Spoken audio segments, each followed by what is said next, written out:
Bom dia a todos, vamos iniciar nossa aula de hoje. Hoje nós vamos retomar o estudo sobre as formas de dar início ao inquérito policial e vamos só fazer um breve resumo daquilo que já trabalhamos. Falamos do início do inquérito policial na ação penal pública incondicionada e pode ser instaurado de ofício pela própria autoridade policial, através da portaria. Pode ser instaurado por requisição da autoridade judiciária e também requisição do Ministério Público através do requerimento da vítima ou seu representante legal e também através do auto de prisão em flagrância, sendo que esta última nós vamos estudar ao final do estudo de inquérito. Tá certo? E também estudamos na aula passada a representação como forma de dar início ao estudo de inquérito instaurado mediante a representação da vítima ou seu representante legal, certo? Então hoje nós vamos falar do início do inquérito policial, essa bem rápido, na ação penal pública condicionada à requisição do ministro da Justiça. Certo? Então, como que eu identifico esta ação penal? Como eu sei que se trata de uma ação penal condicionada à requisição do ministro da Justiça? O legislador o faz de forma expressa, conforme nós já estudamos. Você vai deparar com a seguinte frase do legislador: olha, este crime somente se procede mediante requisição do ministro da Justiça. Então, nesse caso, eu sei que se trata de uma ação penal pública, condicionada à requisição do ministro da Justiça. Então, já até adiantando, essa requisição do ministro da Justiça é uma condição de procedibilidade da ação penal. Então, é uma condição de procedibilidade para que o inquérito policial seja iniciado, e é uma condição de procedibilidade da ação penal, ou seja, para que a persecução criminal seja iniciada contra alguém, seja na fase de inquérito policial, seja na fase de ação penal, necessário que haja esta requisição do ministro da Justiça, tá certo? Então, só exemplificando o crime, o próprio artigo 145, nas disposições gerais dos crimes contra a honra, ele remete, nos parágrafos do artigo 145, ele remete à hipótese do artigo 141, inciso 1 do Código Penal. São causas de aumento de pena, quando praticado, inciso 1, contra o presidente da República ou chefe de governo estrangeiro. Então, o legislador, lá no artigo 145, ele diz: olha, se você cometer um crime contra a honra contra chefe de governo estrangeiro ou presidente da República, esta ação será pública, condicionada à requisição do ministro da Justiça. Certo? Então, esse é o exemplo que nós vamos estudar. Tá? Então, ação penal pública condicionada à requisição do ministro da Justiça, se você cometer um crime contra a honra ou chefe de governo estrangeiro. É lógico que não pode ter aí conotação política, pode caracterizar um crime contra a segurança nacional. Salvo engano, a Lei 7.170 de 83, por aí. É crime contra a segurança nacional. Aí é de ação penal pública incondicionada. Certo? Caso contrário, esse será um crime contra a honra, cuja ação é essa objeto de estudo. Ação penal pública condicionada à requisição do ministro da Justiça. Bom, mas então a pergunta é: como que inicia o inquérito policial nesses casos? Através da requisição do ministro da Justiça. Através da requisição do ministro da Justiça. Mas o que é a requisição? Qual é o conceito de requisição, além da natureza jurídica que nós já sabemos? Trata-se de uma condição de procedibilidade da ação penal. Só para vocês terem uma ideia, se o Ministério Público, que é o titular da ação penal pública, propor uma denúncia sem anexar a requisição do ministro da Justiça, o juiz deve rejeitá-lo com a denúncia com fundamento no artigo 395, inciso 2, quando faltar uma condição especial para a ação penal.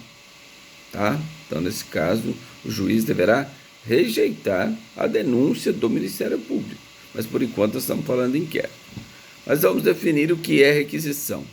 Nós podemos falar que é um ato administrativo, né, irretratável, irrevogável, incondicional, formal, praticado pelo ministro da Justiça, nos casos que a lei prevê, no intuito de iniciar a persecução criminal contra aquele que cometeu um crime contra a honra ou contra o presidente da República. Então, seria uma autorização para que alguém responda a um processo de crime praticado contra a honra, contra o presidente da República ou o chefe de governo estrangeiro. Então, nós podemos assim definir o que é a requisição do ministro da Justiça. Certo? Bom, mas o que ela deve conter? O que deve conter a requisição? Aí, numa interpretação analógica, nós podemos voltar lá ao parágrafo 1º do artigo 5º, que diz que quais são os elementos que devem, qual o conteúdo que deve conter o requerimento de instalação de inquérito: narração do fato, classificação e individualização do autor do crime, sinais característicos, caso não possa identificá-lo, e, por fim, nomeação de testemunhas. Tá? Então, analogicamente, conforme autoriza o artigo 3º do Código Penal, nós podemos dizer que o conteúdo da requisição é o mesmo conteúdo do requerimento de instauração de inquérito na ação penal pública incondicionada, é o mesmo conteúdo da representação. Por quê? Se o ministro da Justiça quer que se proceda uma investigação, quanto mais elementos ele fornecer no que se refere a comprovar a materialidade do crime, comprovar a autoria do crime ou indícios de autoria, né, ou as testemunhas, né, individualização, eu sei quem que é o sujeito. O sujeito é um jornalista, nome tal, trabalha na Folha de São Paulo. Não tem mais qualificação, mas é possível que se chegue até essa qualificação dessa pessoa, tranquilamente. Né? Então, quanto mais elementos tiver, deverá conter esta requisição. Certo? Agora, preste atenção, o que nós vamos falar? Destinatário da requisição do ministro da Justiça. Então, vamos lá. Alguém cometeu um crime contra a honra contra o presidente da República.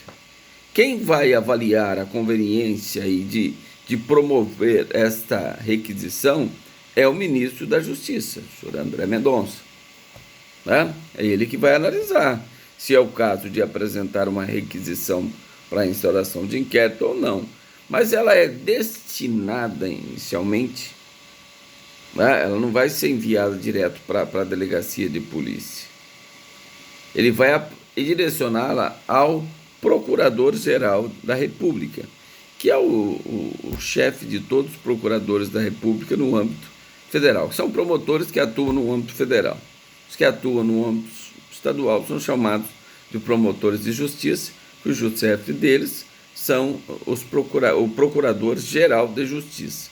Já no âmbito federal, procuradores da República, o chefe deles é o Procurador-Geral da República. Tá certo? Então, vai enviar esta requisição ao Procurador-Geral da República. Bom, aí outra pergunta. Será que essa requisição tem força obrigatória? Ela chegando lá para o Procurador-Geral, ele é obrigado a oferecer denúncia? Ela tem força vinculante? Ela tem força obrigatória? Não tem força obrigatória, porque o Ministério Público ele tem a dominio litis, ele tem a opinio de litis, né? Ele é o titular da ação penal, É ele que vai verificar se tem elementos para oferecer denúncia ou não. Tá certo? Então, aquela capitulação dada pelo ministro lá, quando fez a requisição, o Ministério Público pode entender diferente, o procurador-geral. Ele pode entender até assim, olha, eu acho que isso aí não é crime, isso aí é um fato atípico, eu vou requerer o arquivamento dessas peças aí da requisição. Ele pode fazer isso? Lógico que pode. Ele é o titular da ação penal em nível geral, nos crimes de interesse da União. Então, ele pode requerer o arquivamento dessas peças de informação. O que procura o ministro da Justiça está falando aqui, isso aqui é fato atípico, nem crime é. Eu vou requerer o arquivamento. Agora, se tiver indícios de autoria e materialidade, o Procurador-Geral da República não precisará do inquérito. Por quê? Nesse caso, o inquérito vai ser disponível, já que o inquérito visa justamente isso, apurar as infrações e quem foram os autores das infrações. Se tudo isso está contido na requisição, o Procurador-Geral já tem todos os elementos para oferecer desde já a denúncia, já que os requisitos da denúncia, nós vamos estudar isso posteriormente, são indícios de autoria e materialidade. Pelo menos indícios de autoria. A materialidade delitiva. O que é a materialidade? A existência do crime. A existência do crime. A prova que o crime existiu. E depois, pelo menos, indícios de autoria. Lembra que nós lemos lá no artigo 239 o que significa indícios? Então, para que a denúncia seja oferecida, basta tão somente que tenha indícios de autoria e a materialidade delitiva. Só isso é necessário para que, aí sim, mesmo ele tendo toda essa conveniência e oportunidade, tendo a domínio litis pelo princípio da obrigatoriedade, já que se trata de um crime de ação penal pública, ele está obrigado a oferecer a denúncia. Se ele requerer o arquivamento, ele pode até cometer um crime de prevaricação, porque está deixando de praticar um ato de ofício, seja por interesse ou sentimento pessoal. Portanto, ele pode responder por prevaricação e também por falta funcional. Certo? Agora, se ele entender que aquela requisição não tem os elementos ainda para ele oferecer denúncia, mas é possível, através de uma investigação, que se consiga esses elementos, aí ele vai requisitar, ele, procurador-geral, vai ordenar que o delegado da Polícia Federal proceda à instauração de inquérito policial, para buscar esses elementos, que não estão contidos ainda na requisição, para alicerçar os seus argumentos da peça acusatória, para que o juiz possa recebê-lo. Certo? Então, destinatário da representação, Procurador-Geral da República, que poderá agir de três formas: requerer o arquivamento, se entender que é absolutamente improcedente, o fato é atípico; requerer a instauração de inquérito, caso ele entenda que não tem os elementos, mas é possível que através de uma investigação se busque esses elementos; ou ele pode simplesmente, já desde de plano, oferecer a denúncia. Certo?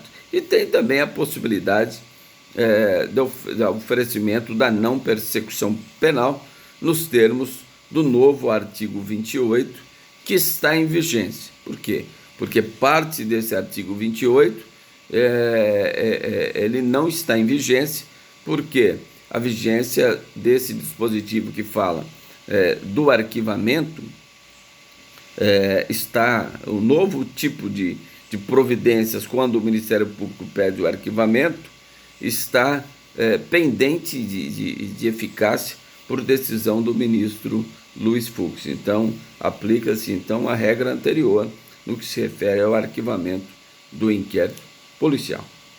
Tá? Porque essa parte está suspensa, como está suspensa também a questão do juiz de garantias, que o ministro Fux suspendeu a eficácia até o Estado, de maneira geral, organizar essa prestação jurisdicional desta forma.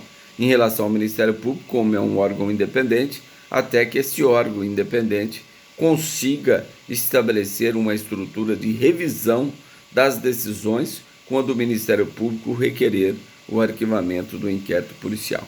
Por isso que esses dispositivos estão suspensos por decisão do ministro Luiz Fux. Tudo bem? Então vamos lá. O que mais nós podemos falar sobre requisição do ministro da Justiça, inquérito policial e requisição? Vamos lá. Será que existe prazo para o oferecimento da requisição? Será que existe algum prazo? Qual que é o prazo que o ministro tem? Porque na ação penal pública condicionada, o prazo para oferecimento da representação ele é decadencial.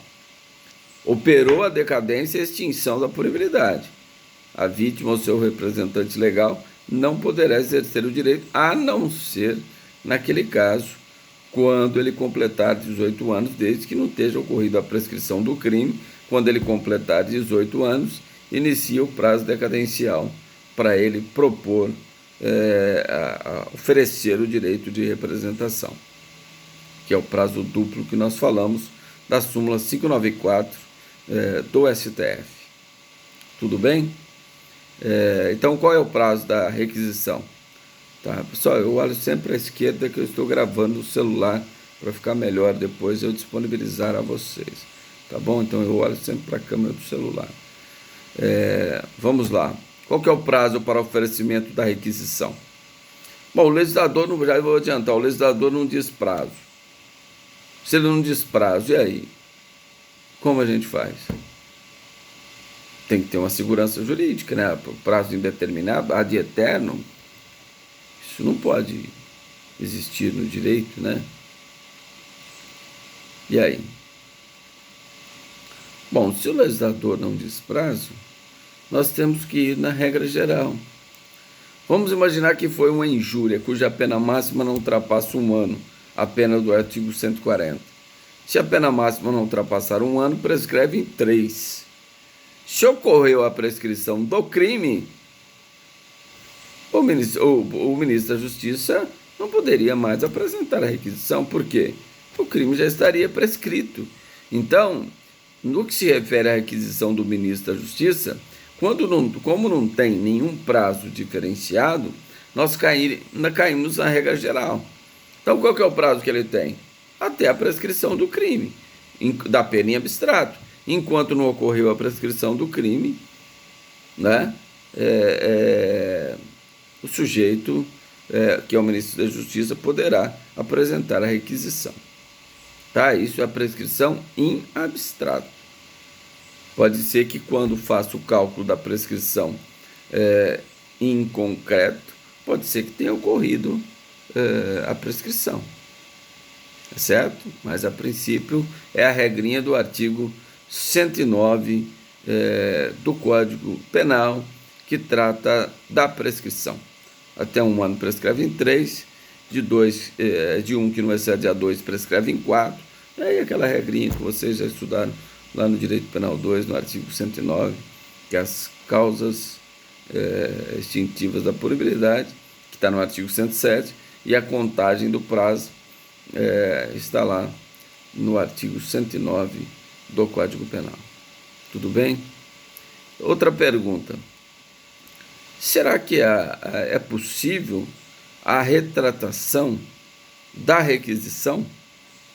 Ou seja, é possível o ministro da Justiça apresentar a requisição e depois ele dizer que está se retratando da requisição apresentada? Ou seja, a retratação da requisição, ela seria possível? Bom, primeiro eu já defini, eu conceituei o que é a requisição, né? Um ato administrativo irrevogável, irretratável, incondicional, formal, praticado pelo ministro da Justiça, né, em face a um crime contra a honra, contra o autor de um crime contra a honra, contra o presidente da República ou chefe de governo estrangeiro, no sentido de autorizar a persecução criminal contra alguém. Quando eu falo persecução criminal, eu estou falando tanto a fase de investigação, que é a fase extrajudicial, e falo também da fase judicial, porque nosso sistema de processo é o sistema acusatório. O inquérito é só uma fase administrativa. Então nós temos a fase administrativa extrajudicial, que é o inquérito policial, e nós temos a fase do processo acusatório, porque lá se dá o contraditório, se dá a ampla defesa. No inquérito policial não tem nada disso, não tem ampla defesa, não tem contraditório, porque são atos administrativos onde não existe acusado, existe alguém que é objeto de uma investigação, tá? Porque a Constituição, lá no artigo 5º, diz que será dada a ampla defesa e o contraditório, e todos os recursos inerentes, aos acusados em geral. E para nós só temos alguém acusado quando o juiz receber uma denúncia, quando o juiz receber uma queixa. A partir daí, o processo inicia no Poder Judiciário, aí nós podemos falar que tem alguém acusado, e aí será dado todas as garantias constitucionais e infraconstitucionais, que seriam o contraditório, a ampla defesa, a garantia do juiz natural, do promotor natural, o devido processo legal, o duplo grau de jurisdição. Todas essas garantias serão dadas, mas no processo, tá? No processo acusatório é o que a nossa Constituição adotou, né? Porque existe o processo inquisitivo, ou seja, é aquele onde a mesma pessoa que investiga é a mesma que julga. Existe o processo misto, que é duas fases, a primeira fase processual é a fase de inquérito, e a segunda fase processual é a fase do judiciário, propriamente do julgamento. Esse é o sistema misto. Não é isso que a nossa legislação adotou, porque a nossa primeira fase extrajudicial não é processo, são atos administrativos, extrajudiciais, tá certo? Então, voltando, será que existe a possibilidade da retratação? Nós entendemos que não, né? Na forma que eu conceituei para vocês, e a própria doutrina vai nesse sentido, mesmo porque é pela seriedade do ato e a autoridade que pratica o ato, né? É o ministro da Justiça dizendo que quer que seja instaurado a persecução criminal contra a pessoa que ofendeu a honra do presidente da República, tá certo? Então seria, pela autoridade que seria incompatível. Olha, estou desdizendo, não quero mais aquilo que eu acabei de solicitar, né? Então não seria mais. Já tivemos casos aqui, lógico, não é exatamente isso que eu estou dizendo, mas só para vocês saberem, os mais velhos certamente saberão disso, né? Um jornalista americano que chamou o presidente de cachaceiro, né? Então ele teria cometido uma injúria contra o presidente. Inicialmente queriam expulsá-lo daqui, mas aí na época o ministro Márcio Tomás Bastos, né, que estava no Ministério da Justiça, ele falou: olha, entendemos que houve uma retratação e tal, mas não se tinha nem processo contra esse jornalista, não se tinha nem feito a requisição para instauração de inquérito, ou o Ministério Público, o Procurador-Geral oferecer denúncia, não. Foi logo, 2 dias já aconteceu, já teve essa declaração do ministro da Justiça, né? Mas o direito é assim, eu poderia argumentar com vocês da seguinte forma. Vamos imaginar que eu entenda diferente. Eu falo assim: não, eu entendo que há retratação. Bom, na representação, ela não pode ser retratável até o oferecimento da denúncia? Bom, então eu, fazendo uma interpretação analógica, eu posso afirmar que a requisição poderia ser retratável até o oferecimento da denúncia. Isso fazendo uma interpretação analógica com o artigo 25 do Código Penal, com o artigo 102 do Código, não, 25 do Código de Processo Penal, artigo 102 do Código Penal. porque o legislador não fez expressamente, mas eu, fazendo essa interpretação analógica conforme autoriza o artigo 3º do Código de Processo Penal, entendo que seria possível. Direito é isso, seria uma argumentação técnica, né? Mas eu poderia dizer também, ir mais longe, falar, não, mas espera aí, é lógico que não admite a retratação, porque se o legislador quisesse admitir, como ele fez na representação, ele teria feito expressamente, como ele fez no artigo 25 do Código Penal, como ele fez no artigo 102 do Código o Código Penal e artigo 25 do Código de Processo Penal. Se ele não o fez na requisição, portanto, ele não quis admitir, porque se ele quisesse fazê-lo, ele deveria ter feito expressamente. Correto? Então eu dei aí quase que 3 argumentações para vocês sobre o mesmo tema, tudo com fundamentação coerente. Tá certo? O direito é isso aí, é argumentação. Tá? Mas prevalece nesse caso, que eu simplifiquei, que é irretratável. Tudo bem? Alguém tem alguma pergunta sobre isso que nós tratamos até agora? Quem tiver, abre aí o microfone aí e solta a pergunta aí. Pois não, fala bem alto aí para todo mundo ouvir. Bom dia, estou ouvindo, sim. Pois não.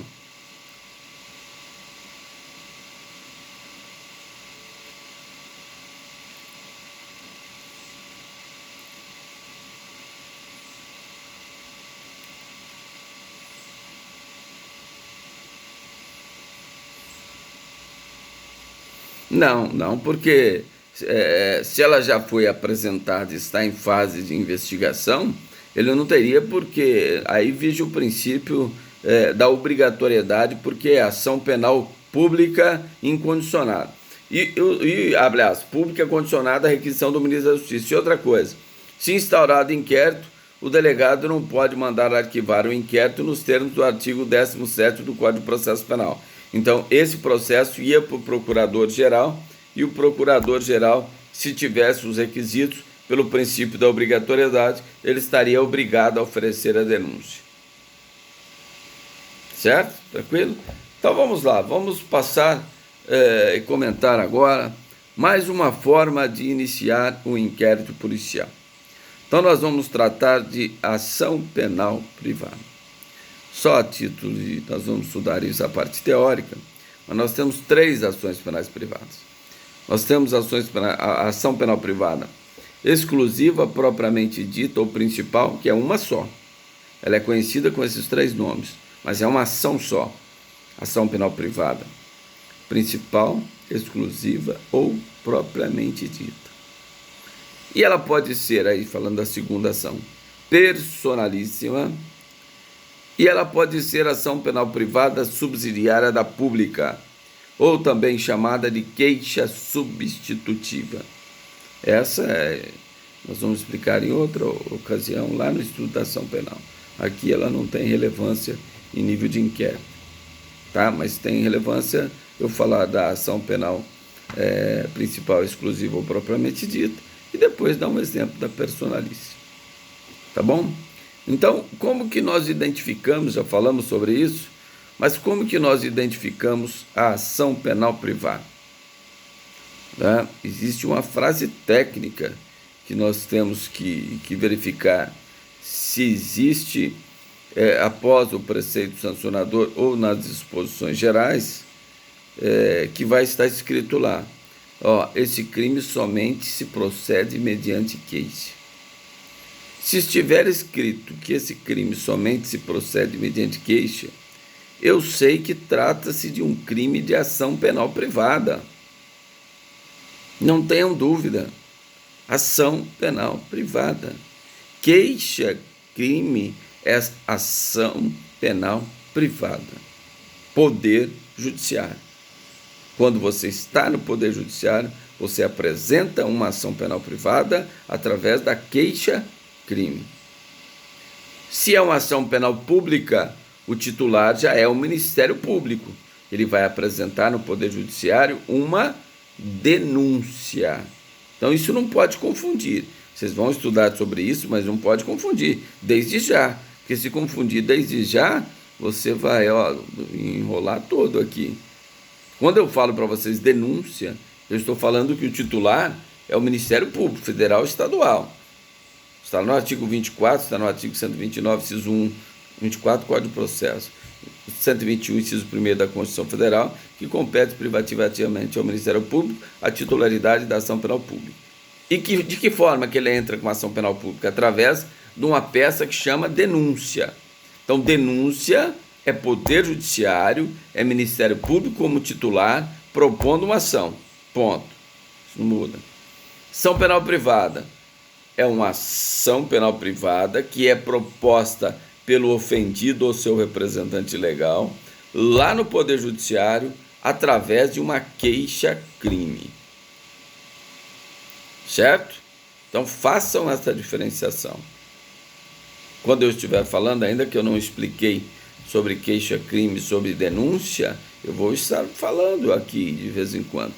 Então, é necessário que vocês já tenham essa noção, pelo menos diferenciar uma ou outra, tá? Porque senão enrola tudo. Então, vamos lá.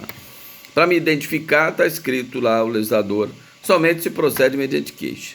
Então, se eu perguntar para vocês, nos crimes contra a honra, qual a ação penal?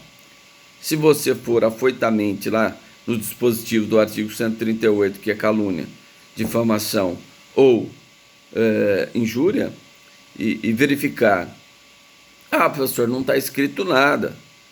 Então ela é incondicionada, de acordo com o que o senhor já falou, de acordo com o que nós estudamos lá no artigo 100, quando o professor explicou a cada crime lá da parte especial, ele diz que quando não diz nada é incondicionada, então o artigo 138, 139, 140 não diz nada, então ela é incondicionada. É? E as disposições gerais dos crimes contra a honra, o que fala? Você já leu lá o que fala? É lá que o legislador vai dizer. Ele vai dizer o seguinte no artigo 45. Ora, nesses crimes somente se procede mediante queixa, exceto, aí ele traz várias exceções, se for praticado o crime contra a honra contra funcionário público no exercício da função, ela pode ser ação penal pública condicionada à representação e pode ser até privada, a súmula 714 do STF, que eu já até adiantei isso para vocês, tá? Se for contra presidente, o artigo 138, 139, 140, se for praticado contra chefe de governo estrangeiro ou presidente da República, ação penal pública condicionada à requisição do ministro da Justiça. Está tudo lá no artigo 145. Mas a regra geral é que somente se procede mediante queixa. Então eu sei que a regra geral nos crimes contra a honra trata-se de uma ação penal privada, admitindo várias exceções, mas aqui o que interessa é a regra geral, certo? Eu poderia exemplificar também o crime de crime de dano do artigo 163. Toda vez que o crime de dano for praticado por motivo egoístico ou causar prejuízo considerável à vítima, nos termos do artigo 167 do Código Penal, somente se procede mediante queixa. Ou seja, nessas duas hipóteses de dano, a ação penal é a ação penal privada. Ação penal privada. Mas por quê? Porque está escrito lá que é ação penal privada. Nos crimes contra a propriedade material, lá do artigo 184, existe uma situação lá que vai ser de ação penal privada. Como que eu sei? Porque está escrito, este crime somente se procede mediante queixa. Tá certo? Então não precisa adivinhar. Se está escrito somente se procede mediante queixa, eu sei que a ação penal privada é ação penal privada. Tá certo? Agora eu pergunto a vocês, então, vamos lá. É o que é o nosso interesse. Nós não estamos falando do Poder Judiciário. O nosso interesse aqui é falar de inquérito policial. É início do inquérito policial. Então eu pergunto a vocês, como que inicia o inquérito policial nos crimes de ação penal privada?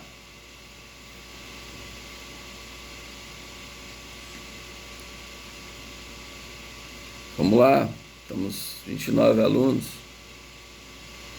Abre aí o microfone. Como inicia o inquérito nos crimes de ação penal privada?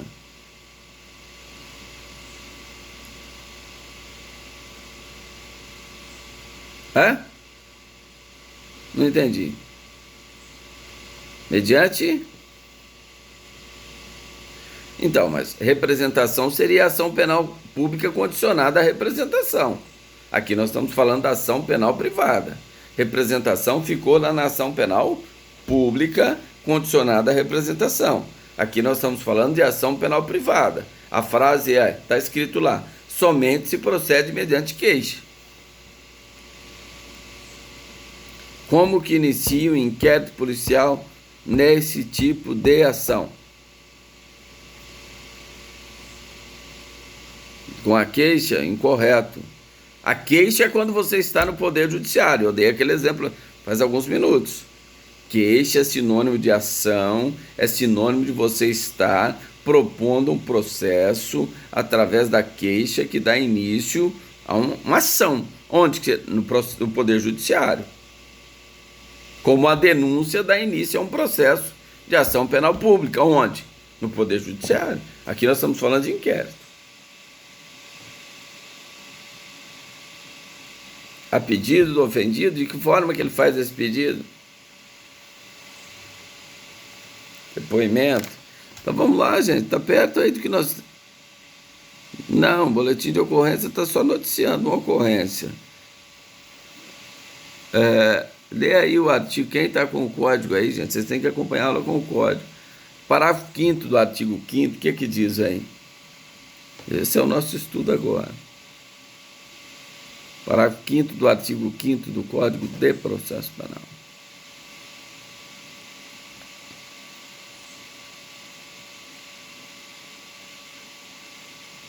Então, lê ele completamente aí, por favor.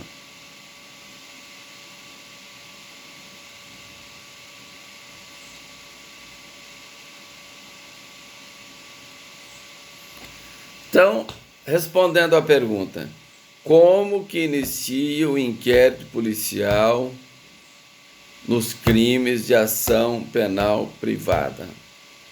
Através de requerimento da vítima ou seu representante legal, com fundamento no artigo 5º, parágrafo 5º do Código do Processo Penal. Então, se você foi vítima de um crime contra a honra, você faz um requerimento. Esse requerimento precisa ser advogado? Não. Precisa ter capacidade postulatória? Não. Precisa ser agente capaz.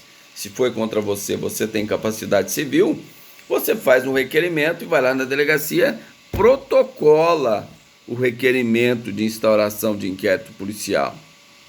Tá? A vítima ou seu representante legal. Então, por analogia lá do artigo 31, que fala dos representantes legais, quem são, do Código de Processo Penal, quem são os representantes legais no processo penal? Isso obrigatoriamente vocês já sabem. Cônjuge, ascendente, descendente, irmão. É o CAD. Então, como pode ser instaurado inquérito nos crimes de ação penal privada? Através de requerimento da vítima ou de seu representante legal. Cônjuge, ascendente, descendente ou irmão. Tá certo? Tudo bem? Requerimento. Agora, vocês vão perguntar, bom, mas no artigo 5º, parágrafo 5º daí, não fala nada sobre o que deve conter o requerimento. Mais uma vez, o que deve conter esse requerimento? Por analogia ao parágrafo 1º do artigo 5º. Narração do fato com toda a circunstância. Isso é importante, você narrar o fato com toda a circunstância. Por quê? Vamos imaginar que essa ofensa, o crime contra a honra, ocorreu na presença de várias pessoas. É uma causa de aumento de pena prevista lá no artigo 141 do Código Penal? É. Disposições dos crimes contra a honra. Se você ofender alguém na presença de várias pessoas, a pena é aumentada.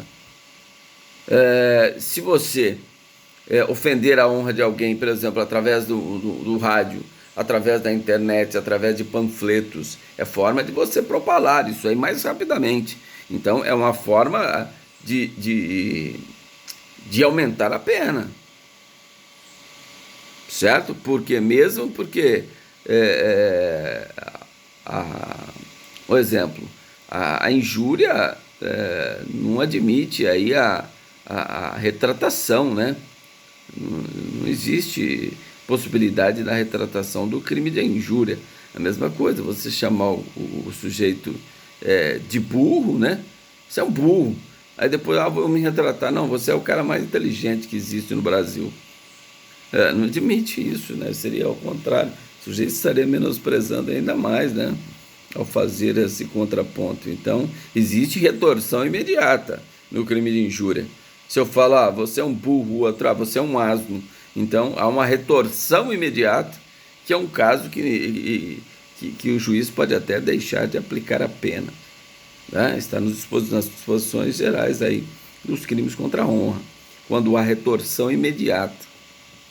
Né?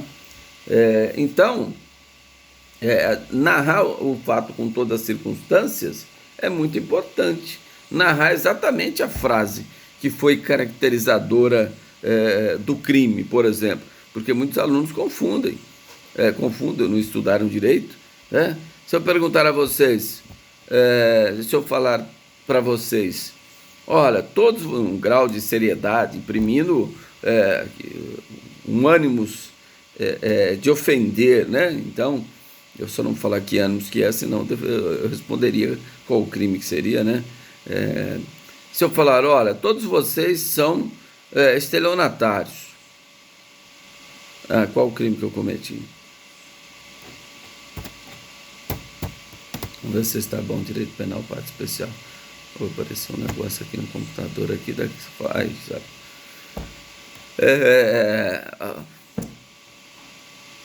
Todos vocês são estelionatários. Vai, qual o crime que eu cometi? Crime de ação penal privada, é o que nós estamos estudando. Vocês colocaram no chat. Calúnia, quem mais? Injúria, quem mais? Rapidamente. Pelo menos uns 5, 6. Qual o crime que eu cometi? Vamos, gente.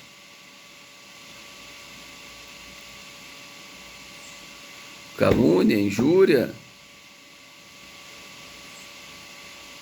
Chamei todos vocês de estelionatários. Estelionato é crime, não é? Está lá no artigo 171 do Código Penal. Qual o crime que eu cometi? Vamos, pessoal, vocês têm que participar da aula. Injúria. Então nós temos 2 injúrias e 1 calúnia até agora. O que mais?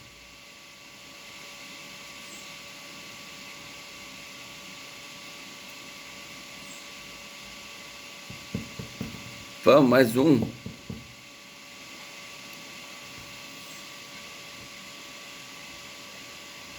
É que eu não, se eu abrir aqui, eu vou perder aqui, eu sou ruim aqui no computador. Tem alguém falando no chat aqui também?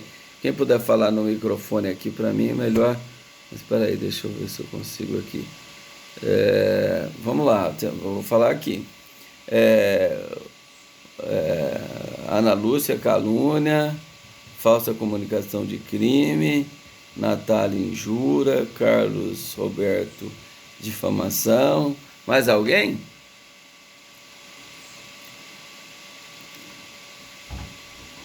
Imputando um fato criminoso. Certo. Então vamos lá. Eu vou dar vocês não estou falando de todos, mas vocês não estão bom em direito penal, parte especial, não. Eu vou dar um exemplo para vocês aí que vocês não vão esquecer mais. Tá? Quando eu falo que todos vocês são estelionatários, eu não estou atribuindo fato. Eu estou atribuindo uma qualidade negativa. Uma qualidade negativa.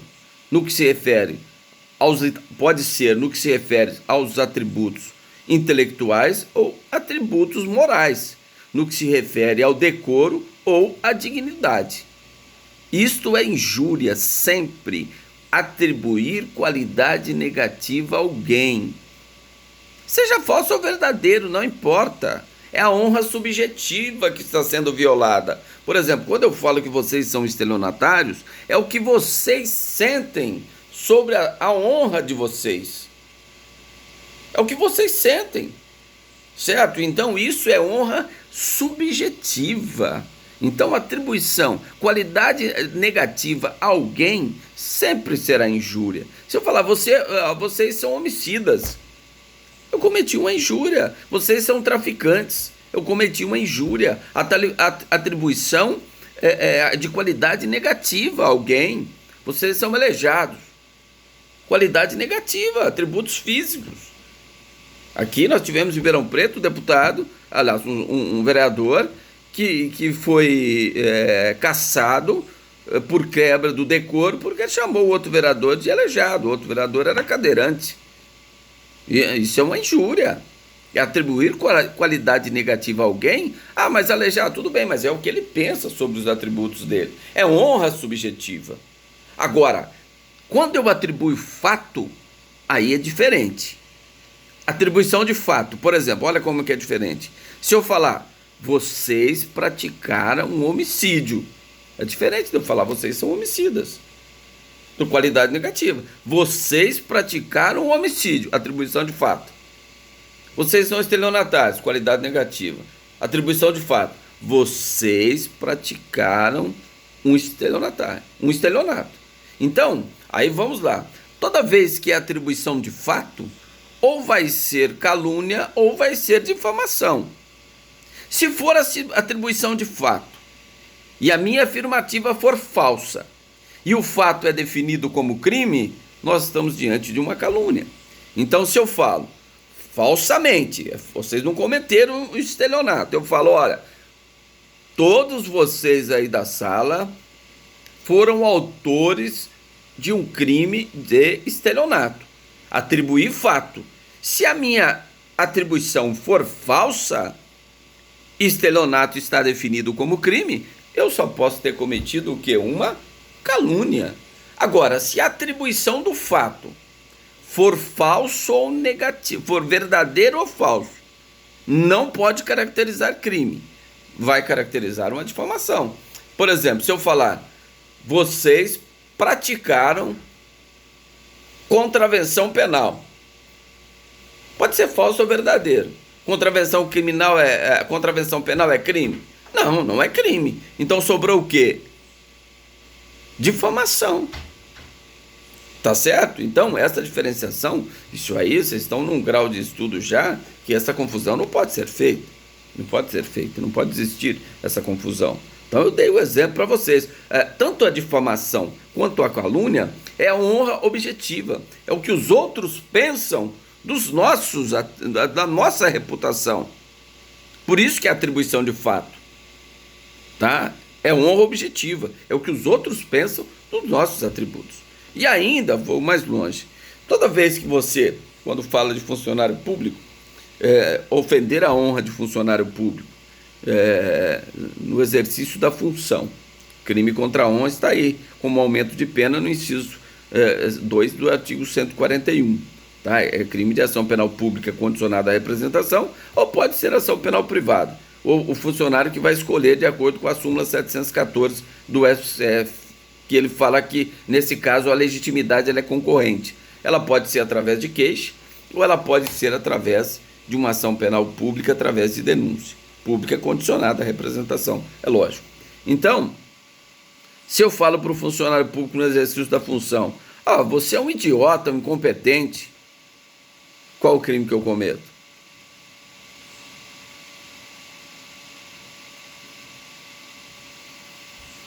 Injúria? Tá, então, só para a gente ganhar tempo, injúria. Depende. De que forma que eu fiz? Eu fui lá no cartório e falei para o escrevente lá, você é um idiota, um incompetente. Eu cometi o crime de desacato, porque foi na presença do funcionário. Quando é na presença, o crime é desacato, artigo 331 do Código Penal.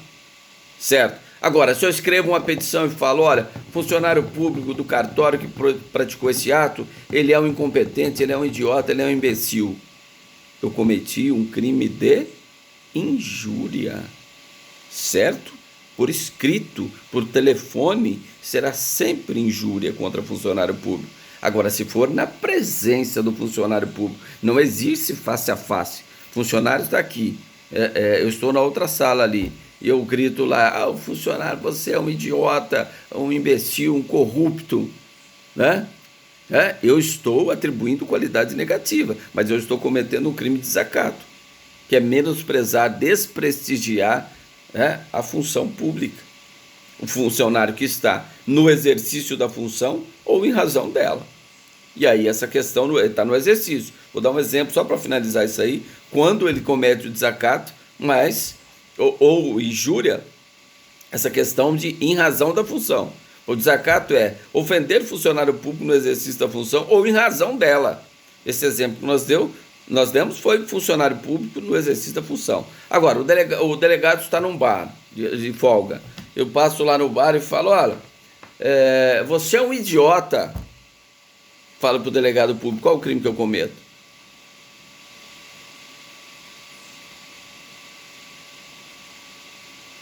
Vamos lá, desacato. Quem mais? Concorda no desacato também? Não é desacato. O que tem a ver ser idiota com a função pública? O que tem a ver? Você responde por injúria. Agora, se eu chego lá no bar e falo, olha, você é um corrupto. Corrupção está relacionada com o exercício da função pública? Sim ou não?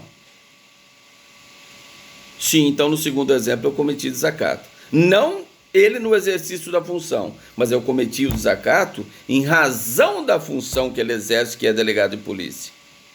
Certo? Então se eu falar, olha, você é um idiota, você é um imbecil, tudo isso será crime de injúria. Agora, se eu falar, você é um corrupto, né? Você delapidou os cofres públicos, ou seja, indiretamente eu estou falando que ele cometeu um crime de peculato, aí eu cometo desacato, porque a ofensa está relacionada em razão da função do funcionário público, qualquer funcionário público, não só delegado. Eu dei o exemplo em razão da função, que a lei só fala isso. Tá bom? Tudo bem? Então, entendido, vocês não vão errar, né? Se fosse pergunta de prova, eu já tinha caído aí a mais da metade. Tá? Mas é necessário ficar atento nessas questões, que é muito importante no dia a dia, né? Você saber isso de uma forma definitiva para não errar mais. Então, vamos lá. Ação penal, nos crimes de ação penal privada, somente se inicia através do requerimento. Requerimento de quem? Do ofendido ou seu representante legal, do CAD. Então, legitimidade é o CAD. O requerimento deve conter o quê? Narração do fato com todas as circunstâncias. Por isso, tá vendo? Se você narra o fato aí, você tem que narrar o fato certinho. Será que foi injúria? Será que foi calúnia? Será que foi difamação? Porque o desacato é crime de menor potencial ofensivo também. Tá? Agora aqui, se somar tudo, ultrapassar o limite do juizado, você pode requerer a instalação de inquérito policial. Se não ultrapassar o limite do juizado, vai chegar lá e vai lavrar um termo circunstanciado contra o autor da ofensa e remeter ao juizado especial. Então aqui nós estamos falando como se tudo ultrapassasse o limite do juizado, cuja pena máxima em abstrato ultrapassar 2 anos. Aí não é de competência mais do juizado, é de competência da justiça comum, aí vai requerer a instalação do inquérito policial. Tá? Então, se eu falar injúria, calúnia e difamação, se tiver aumento de pena, aí já vai ultrapassar o juizado. Então, eu já vou requerer a instalação de inquérito e já vou protocolar a queixa-crime depois, tranquilamente. Tá certo? Então, nós falamos do requerimento, narração do fato com todas as circunstâncias, individualização, classificação ou sinais característicos aos quais se possa identificar o autor do crime. E também na narração das testemunhas. Se tudo que eu falo, eu provo só através de testemunhas, eu tenho que fazer necessariamente narrar o fato com todas as circunstâncias. E narrar, colocar as testemunhas indicando profissão, endereço, qualificação, tá? Você tem a qualificação, coloca tudo, RG, telefone, e-mail, principalmente, agora virou uma arma, né? WhatsApp, melhor ainda do que o e-mail, o sujeito já recebe o link no WhatsApp, Já baixa lá o WhatsApp Web, pronto, não precisa nem de e-mail. O e-mail está sendo em desuso, mas é bom colocar. Tudo bem, então, sobre o requerimento? Tranquilo. Legitimidade? Conteúdo? Tá. Agora vem a questão... eu vou dar um exemplo agora. Normalmente é uma questão de prova.